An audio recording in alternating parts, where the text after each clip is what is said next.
Punjab government ने cervical cancer से बचाव के लिए 15 सितंबर से 27 सितंबर तक वैक्सीनेशन का आगाज कर दिया है, जिसमें 9 से 14 साल की बच्चियों को एचपीवी इन्फेक्शन से बचाव के लिए सिरिंज के जरिए वैक्सीन लगाई जाएगी।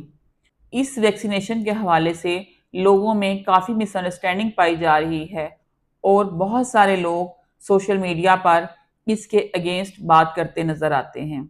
ऐसी कौम जो अभी तक पोलियो वैक्सीनेशन पर भी यकीन नहीं कर सकी, उसके लिए नई किसी वैक्सीनेशन को एक्सेप्ट करना मुश्किल काम है। सर्विकल कैंसर क्या होता है?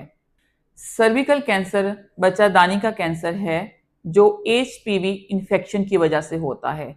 15 से 44 साल की औरतों में ब्रेस्ट कैंसर के बाद सर्विकल कैंसर दूसरा बड़ा कैंसर है। फिर सवाल पैदा होता है कि एचपीवी वैक्सीनेशन 9 से 14 साल की बच्चियों को ही क्यों लगाया जा रहा है। WHO के मुताबिक वैक्सीन सिर्फ उसी सूरत में कारआमद होती है अगर 9 से 14 साल में वायरस बनने से पहले लगवा ली जाए। वायरस बनने के बाद वैक्सीन किसी तरह से मौसर नहीं होती। एचपीवी इन्फेक्शन की 100 से ज़्यादा अक़साम हैं और बाज़ सूरतों में अलामात ज़ाहिर नहीं होती, लेकिन बाज़ सूरतों में पाँव और मुंह में छाले बनने की अलामात ज़ाहिर हो सकती हैं।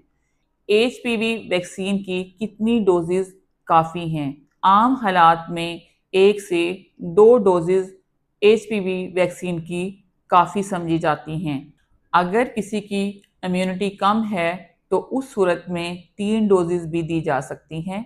एचपीवी वैक्सीन का असर 15 से 20 साल रहता है और बाज़ सूरतों में पूरी ज़िंदगी भी इन्फेक्शन से बचा सकता है।